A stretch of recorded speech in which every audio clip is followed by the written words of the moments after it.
황태순 TV의 황태순. 김현광입니다. 네, 오늘 야외입니다. 네. 예, 바람이 좀 많이 부네요. 바람이 많이 불고 있는 가운데 지금 바람 때문에 대한민국이 그 바람이 아니죠. 우한 태련 바람 때문에 정신이 없는 가운데 또 다른 바람이 정치권을 휘몰아치고 있습니다. 리얼미터 바람입니다. 네. 제가 늘 소설 공작소로 불렀다는 네, 바로 네, 바로 그렇습니다. 그저 리얼미터의 이제 이택수 대표 말고 그 밑에 이제 본부장이라고 실제 보면 특히 김어준의 그 뉴스공장 등에 나와서 이렇게 저렇게 전문가인 양 하면서 해설했던 권순정 씨가 물론 지난 1월 31일 퇴직했다고 합니다만 조국 백서에 공동 집필자로 이름을 올렸다가 내렸다고 합니다. 그러니까 리얼미터의 그 여론조사 공정성이 네. 심대하게 흔들리고 있는 거죠. 네, 그렇습니다. 그 조국 백서라 그러면은 네. 지난번에 강서갑에 네, 금태섭하고 싸우겠다고 했던 그 친구 김남국 변호사. 그 친구도 조국 백서의 저자라고 그래서 저자죠. 이제 민주당에서 강한 반발감을 보였지 네, 않습니까? 그랬더니 그렇습니다. 그 김남국 씨가 페이스북 같은 데 네. 조국이 부끄럽단 말이냐. 우리는 조국을 끝까지 지키겠다. 그러니까 이게 네, 그 문재인 그 집권 그룹의 코아들이라는 느낌이 들어요. 김남국하고 그 리얼미터 권순정. 네. 그 자동차에는 순정목을 써야 되는데 네. 여론조사할 때 순정을 쓰면 안 된다. 예, 그렇습니다. 그래서 권순정 씨는 근데 이러고 저러고 얘기하고 있습니다만은 원래 그 조국 백서를 갖다 만들겠다고 그 위원장 역할했던 사람이 김민웅 교수입니다. 성공회도 김민웅. 예, 김민웅. 그리고 그 주역이 김어준이죠. 후원회장입니다. 그래서 기억하시겠습니다만은 지난 1월에 보면은 하루 만에 뚝딱 3억 모으지 않았습니까? 네, 무서운 사람들. 그때 진중권 씨가 얘기했죠. 이야, 참 그때는 진중권 씨도 얘기했고 또 우리 공지영 작가도 얘기하지 않았습니까? 야, 3억이면 책을 몇 권 찍겠단 말이냐? 기억나시죠? 네, 거기 공정까지 문제 삼았던 바로 그 내용인데 이 사람들이 그거예요. 요지는 이제 거기에 보면 또 이 사람들과 그 뒤에 또 얽혀 있는 사람들이 어제 저희가 잠깐 소개해드렸던 그 유명한 손혜원 씨, 거기다 정봉주 씨. 이게 이제 그 여론조사로 돌아가면 네. 저는 이런 얘기를 했잖아요. 리얼미터는 리얼미터 갤럽도 비슷해. 네. 어제 엊그제 금요일 날 네. 발표된 거에 보면은 문재인 대통령이 45%. 우한 폐렴 대응을 잘해가지고 몇 프로 반등했다, 몇 퍼센트 포인트 반등했다. 리얼미터는 지난 3년간 항상 그런 식이었어요. 떨어졌다가 뭐를 해서 또 반등했다. 김성윤 유서가 짜파구리를 만들어서 2% 포인트 반등했다. 이게 제가 그래서 이게 무슨 소설을 쓰느냐? 여론조사라는 거는 그래도 여론조사 과학이라고 얘기할 때는 이 여론조사의 잣대는 메다로밖에 잴 수가 없는 거예요. 이 물의 깊이는 2m, 3m, 4m, 5m 이렇게 재는 건데 이 리얼미터는 놀랍게도 밀리미터 단위까지를 측정하는 거예요. 자, 이걸 좀 과학적으로 설명해 드리겠습니다.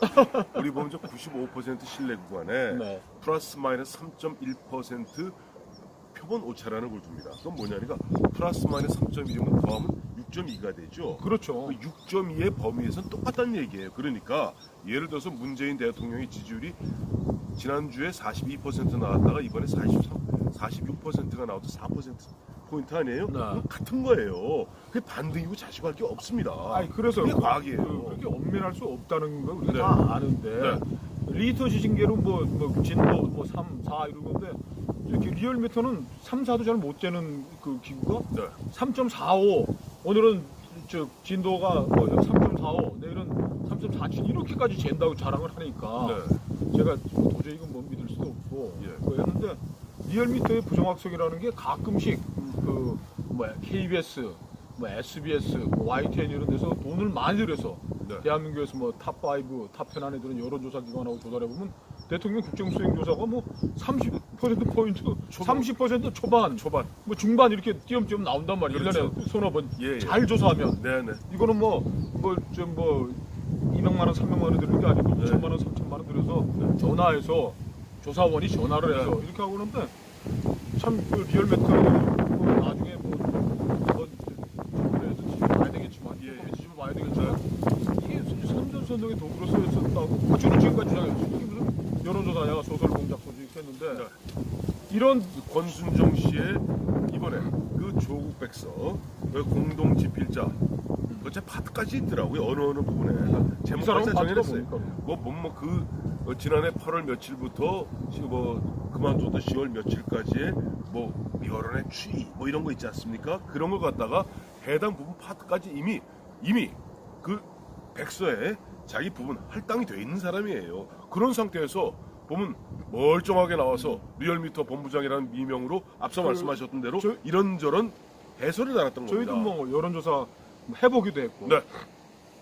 한국 리서치 아레나 같은 그 큰 기관과 저는 의뢰를 해가지고 1년, 2년씩 아니면 네. 여론조사 김행 씨하고 저는 월간조 편성할 때도 한 네. 2년씩 네. 조사하고 그러는데 이 조사가 이래요.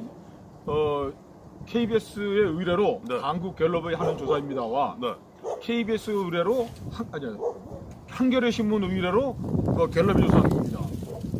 TBS 박원순 시장이 운영하는 TBS에서 하는 조사입니다. 그러니까 그 문구 하나마다 에도 사람들이 반응이 다르단 말이에요. 내가 얘기해드려요. 자, 한번 네. 보세요.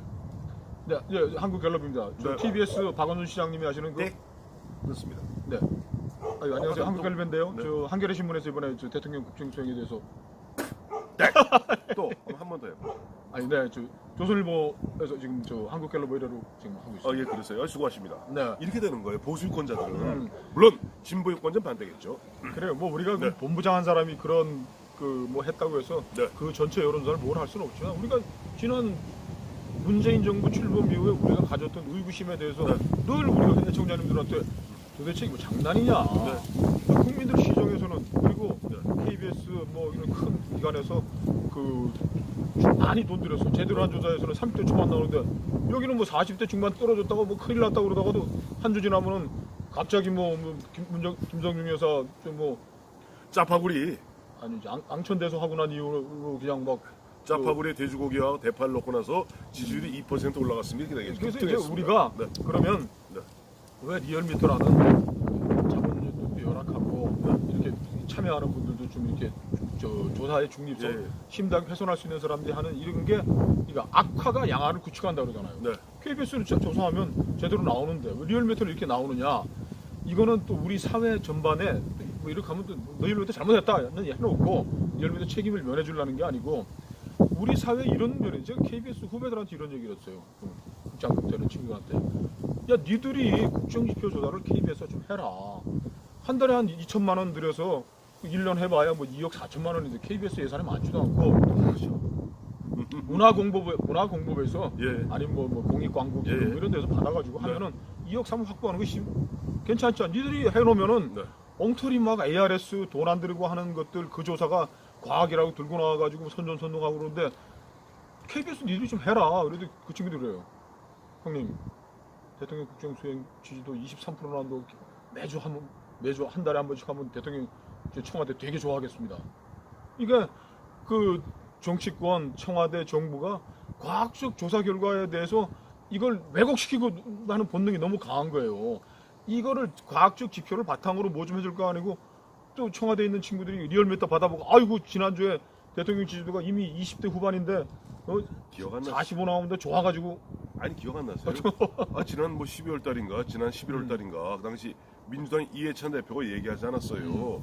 여론조사가 이상하게 나왔다. 그러니까 리얼미터가 처음 이만큼 벌어졌다가 갑자기 그 이해찬 씨 얘기 그 직후에 한 조사에서 우리 13%포인트가 확 반등하잖아요. 자, 근데 이건 아까 말씀하신 대로 저는 언론기관도 문제가 있고 또 보면 언론기관도 솔직히 말해서 그 경마중계라고 그러죠. 경마중계 보도하듯이 그렇게 하고 또 거기에 휩쓸리는 솔직히 말해서 국민들도 자기 주관 없이 보면 와 하고 거기에 보면 그러니까 그 독버섯 같이 드루킹 같은 사람들이 또 댓글 다는 거예요. 맞습니다. 참 안타까운 거죠. 그러니까 네. 여론조사에 대해서 그래도 많은 국민들이 이게 과학이다. 네. 이게 도량령이죠. 자다. 우리 사회를 대통령의 국정회의를 측정하는 중요한 잣대라고 생각하는데 이 잣대가 고무줄이야. 기분 좋으면 쫙 눌러주고 기분 나쁘면 줄어들고 이렇게 되면 안 되고 진시황이 중국을 천하를 통일하고 제일 먼저 한 게 뭡니까? 문자 통일 도량형 도량형의 통일합니까? 그렇죠. 어느 데 가면 대박 요만큼 주고 어느 데 가는데 리얼미터가 조사하면 대통령 그냥 훌륭한 사람이라고 이만큼 보따리로 주고 갤럽이나 아니지 한국 리서치 아레나 같은 데서 하면은 박하게 주고 그러면 저 정권 잡은 사람은 후하게 주는데 가게 마련하니까요. 그렇죠. 그런데 이제 그런 가운데 보면 이제 권순정 씨 이번에 조국 백서에 이름을 통째다 뺀 그 사실 하나만 갖고도 사실은 4월 15일 실제 우리가 투표 결과를 보고 실제 그동안 우리가 지난 3년 동안 그러니까 문재인 대통령이 처음 잘 기억해 보세요. 집권하자마자 모든 걸 여론조사를 하겠다고 그랬었어요. 그러다 보니까 그런 분위기에서 독버섯같이 그와 같은 어떻게 보면 여론 조작의 틈새들이 벌어졌다. 여론 조작이 이제 유혹에 빠졌는데 네. 정말 여론 조사를 하려고 언론과 여론에 충실히 따르겠다면 청와대가 국정조사 1년에 한 3분 들여가지고 국가 정부 예산을 가지고 했었어야죠. 그걸 엉터리 여론 조작에 맡겨가지고 하면 되겠습니까? 아이고, 청와대 뭐 대성은 혼날 일이 있습니까? 맞습니다. 자, 하여튼 그래도 권순정 씨 리얼미터 바로 지난 1월 31일까지 본부장했던 권순정 씨가 조국 백서의 집필진의 한 사람으로 참여했다는 어떻게 보면 참 어이없는 끔찍한 소식을 전해드립니다. 감사합니다.